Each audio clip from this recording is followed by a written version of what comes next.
Another way of working with gradients inside of Illustrator is by using the gradient tool. The gradient tool is fairly robust and duplicates many of the options and features that you can find in the gradient panel. The advantage of the gradient tool is you can work directly on the artwork, opposed to coming over and selecting the artwork and working over here within the gradient panel. Honestly, it's really a personal preference, so whatever you're more comfortable with will be the way that you want to go. So what you want to do is come over to the tool panel, and inside the tools panel, select the gradient tool. G is the keyboard shortcut. Now, because I had this rectangle selected, you'll notice that the gradient tool is active on this rectangle. If you hover over this bar that you see that travels through the shape horizontally, you'll notice it essentially duplicates the gradient ramp that you were looking at in the gradient panel. Here we have our midpoint indicator, we have our color stop on the left, and we have the color stop on the right. And you have all the ability to change their location and colors.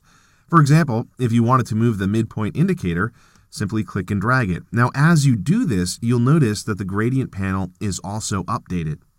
You can also change the stops. If I wanted this stop to start over here, I can drag it, and again, the ramp within the gradient panel is updated. Now, unlike the gradient panel, however, you can determine how you want this gradient applied to the shape. What I mean by that is I can pick up the entire gradient and set its starting point so far over here to the left that it starts before the beginning of the shape, which gives you a completely different look to the gradient without modifying the gradient. I'll go ahead and put it back into its original location.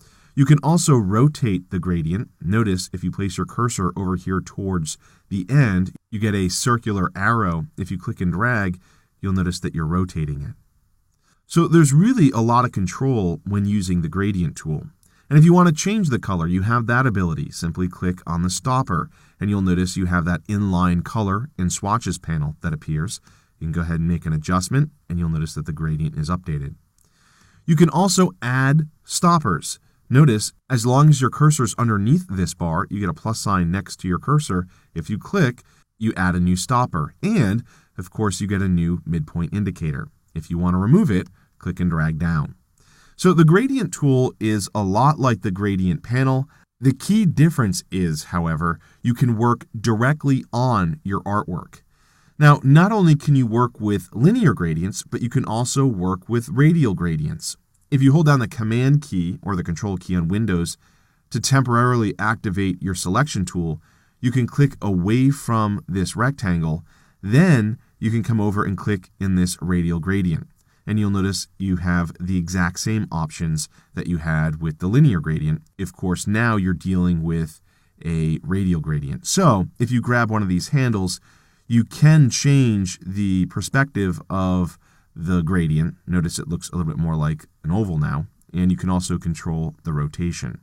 But at the end of the day, it's completely up to you in terms of how you want to work with your gradients. But you can see that you have all the flexibility of the gradient panel built into this gradient tool.